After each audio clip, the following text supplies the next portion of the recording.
That's the one that's wired in series. This is for fighting. This is for fun.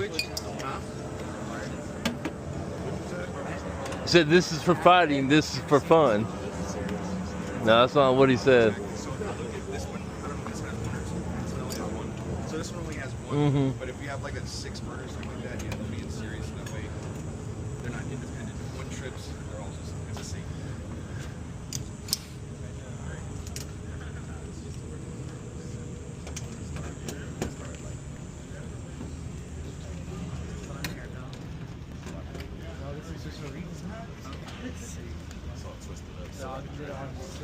And I know you guys don't have one, but you know those little 12-volt, just little screw guns? Those things, like, you can get them at Home Depot, just the little ones. Those things are beautiful for this. You don't need like the big impactor.